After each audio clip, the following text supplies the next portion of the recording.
శ్రీకాకుళం పట్టణం బలగ ప్రాంతంలో ఉన్న బాలా త్రిపుర సుందరీదేవి కాలభైరవ పీఠంలో ఈసారి మహాశివరాత్రి సందర్భంగా అత్యంత విశిష్టమైన ఆధ్యాత్మిక కార్యక్రమాలకు వేదికగా మారుతుంది. నాగావళి నది మధ్యలో ఏర్పాటు చేయనున్న 10 అడుగుల ఎత్తైన మృత్తికా శివలింగానికి ప్రాణప్రతిష్ఠ చేయడం ఈ ఉత్సవానికి ప్రధాన ఆకర్షణగా నిలవనుంది. నది మధ్యలో శివలింగ ప్రతిష్ఠ అనేది అరుదైన ఆచారం కావడంతో భక్తులు ఈ ఘట్టాన్ని దర్శించేందుకు పెద్ద సంఖ్యలో తరలివచ్చే అవకాశం ఉంది.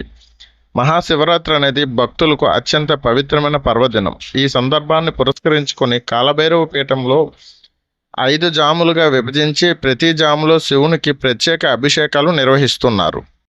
విశేషమైన జాగరణ కార్యక్రమాలతో శ్రీ శ్రీ శ్రీ బాలా త్రిపుర సుందరి కాలభైరవ పీఠం ముందుకు వస్తుంది.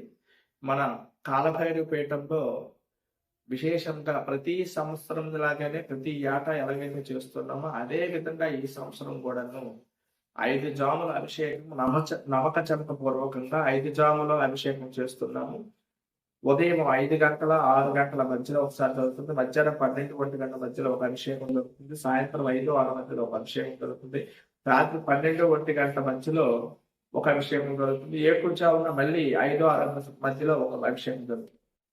రాత్రి 12 1 గంటల మధ్యలో పారుతున్న నాగావళి నది జలాల మధ్యన మృత్తికా శివలింగాన్ని విశేషమైన మృత్తికా శివలింగాన్ని ప్రతిష్ఠించి విశేషంగా శక్తి స్థాపన చేసి స్వామివారికి నమక చంప పూర్వకంతో విశేషమైన శక్తి పంచాక్షర మంత్రంతో స్వామివారికి విశేషంగా కుంభాభిషేకం తలపించే విధంగా అభిషేకం చేసే విధానం ఉంటుంది.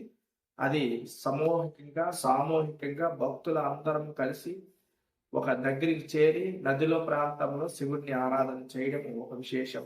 అది శ్రీ శ్రీ బాలా త్రిపుర సుందరి కాలభైరవ పీఠంలో ఆ రోజు రాత్రి 12 నుంచి ఏకోచారం వరకు కూడా విశేషంగా జరుగుతుంది.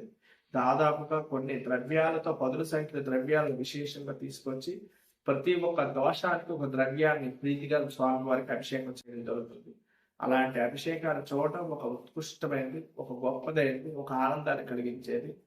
మనకి ఎంతో యోగ్యత ఉంటేనే అలాంటి అభిషేకాలు మనం చేయగలుగుతాం, చూడగలుగుతాం. కాబట్టి మన పీఠంలో జరిగే అభిషేకాన్ని ఖచ్చితంగా మీరందరూ కూడా మీరు వచ్చి వీక్షించి స్వామివారి యొక్క భస్మధారణ చేసుకుని వెళ్తారని మనస్ఫూర్తిగా ఆహ్వానం పలుకుతున్నాం. అదే విధంగా ఆ రోజు సాయంత్రం నుంచి కూడా 6 గంటల నుంచి కూడా సాంస్కృతిక కార్యక్రమాలు ఉంటాయి. రోజంతా కార్యక్రమాలు ఇక్కడ ఉంటాయి, కానీ విశేషంగా సాయంత్రం 6 నుంచి రాత్రి 12 వరకు కార్యక్రమాలు ఉంటాయి. 12 గంటల తర్వాత లింగోద్భావన కార్యక్రమం ఉంటుంది. అది మీకు మహదా ఉపయోగపడుతుంది, చాలా అవసరము.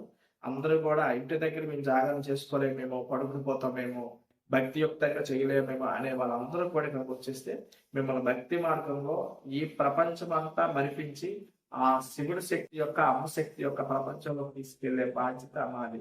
కాబట్టి మీరు అందరూ కూడా ఖచ్చితంగా 15వ తేదీన ఆదివారం, ఈ నెల ఫిబ్రవరి 15వ తేదీ ఆదివారం నాడు జరగబోతున్న మహాలింగోద్భావన మహాలింగాభిషేకానికి మీరు అందరూ కూడా వచ్చి ఆ పరమేశ్వరుడు అనుగ్రహాన్ని పొందుతారని మనస్ఫూర్తిగా కోరుకుంటున్నాం.